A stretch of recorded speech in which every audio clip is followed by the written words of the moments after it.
Are you curious? This is Angie Stewart from Mia InnerLight and Kardec Radio. Today we are going to talk about the difference between pain and suffering. Are they the exactly same thing?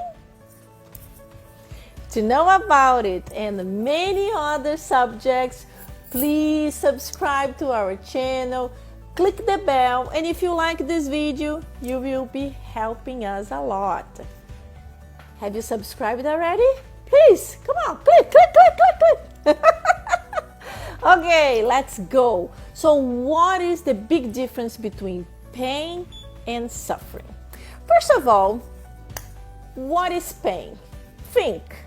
Is pain good or not? Did you think about it? You're probably saying pain is bad. No, it's really bad. Who wants to feel pain? Nobody wants to feel pain. Yes, you were right. But pain is actually good. Why? Just to let you know, pain is actually a reflection of something wrong in our body. So it makes us to think like, why is this happening? I need to discover the cause, take some kind of action to improve it. There is a physical disease in a body of certain individuals that they will put their finger, their whole hand on fire and they will not feel anything. And you're thinking, oh, this is actually good. No, their hands are melting down and they do not notice it. So this is for you to understand that the pain is good, is a wake-up call. Something is wrong. Change it. This is pain. And what is suffering? Suffering is actually that negative feeling, that revolt against something that you cannot change. So there is something in life that momentarily you can change and you get angry. You suffer with that. You develop a hatred. You develop all these negative feelings because of something that it's impossible to change. And there are lots of consequences. We all know that the negative feelings that we cultivate within our mind transfer to our physical bodies. And I will tell you in a little bit a story about it. So let's go back to pain. I will give you two examples. The first one is Saint Francis of Assisi. At a young age, Saint Francis, that was so humble. This was this individual in a time that the church was just about power, gold. He was absolutely about love and total humbleness. His clothes were like so poor that the own Pope didn't want to see him because he looked like homeless, someone that nobody wanted to be nearby. And this saint man, at a very young age, developed a glaucoma. And in that time, there was no treatment. So the treatment of the time was to have a hot iron to perforate both eyes of Saint Francis.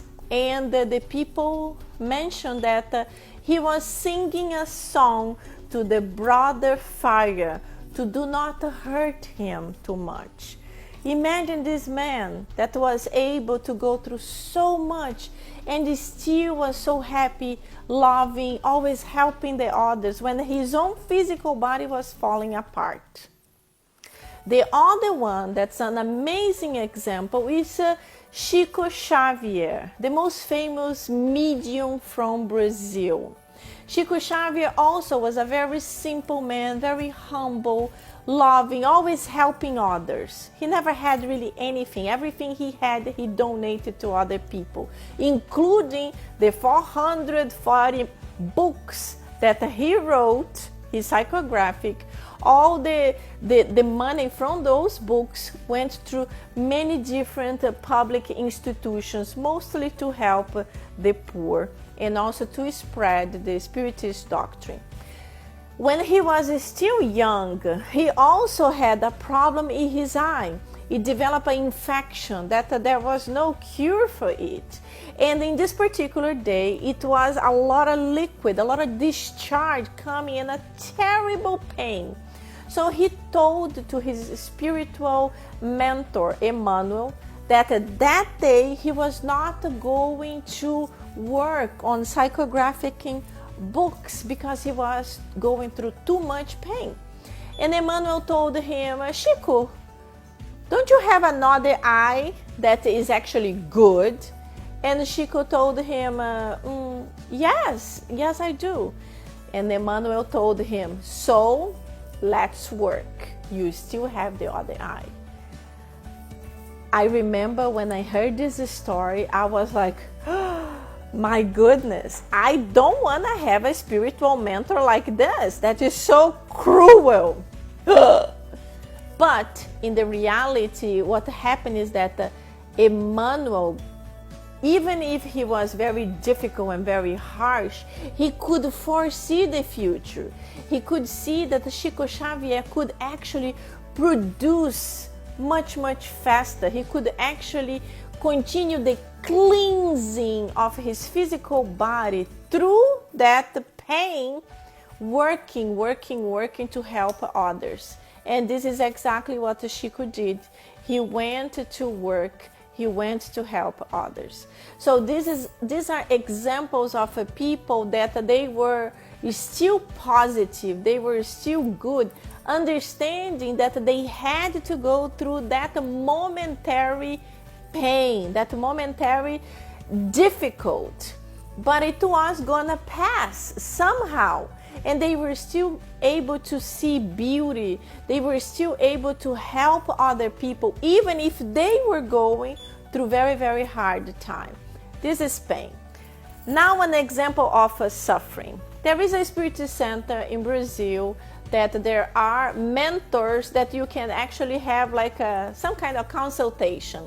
And then this day, this woman who was a worker from the house, she went to talk to the mentor because she was going to have a surgery, a cancer surgery in her stomach. So it was like a very serious surgery. And the mentor told her, don't worry, you will come out of surgery really good, and you will have no much trouble after the difficult process of recovering. And then she said, oh, that's good. Okay, thank you. And then he said, but I see a lot of hatred. I see a lot of envy. I see a lot of negative feelings around you. And this is the cause of this cancer. And then she was like surprised. And then he told her, you have to exterminate this hatred, these negative feelings. If you don't do that, you will be cured from your stomach cancer, but the cancer will come back again in a different part of your body. Do you understand it? And then she told him the story, why she had so much hatred. She said, my brother died. I took care of my sister-in-law. She had no place to go. I brought her to my house. I gave her shelter. I gave her food. I helped her to get a job. And what she did? She ran away with my husband. So I have these negative feelings towards both of them because I cannot forgive them. I did everything I could to help her, and that's how she paid me back.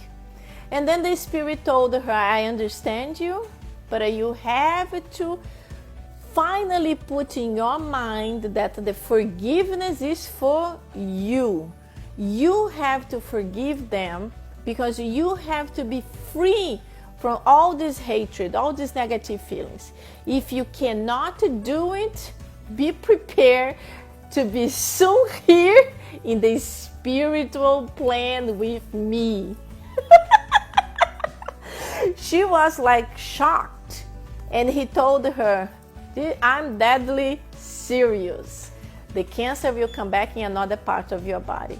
You do not need to be friends with them, but you need to understand that you need to forgive them and open up your eyes to what is surrounding you. Maybe there is love somewhere else, very close to you, but you are blind in hatred.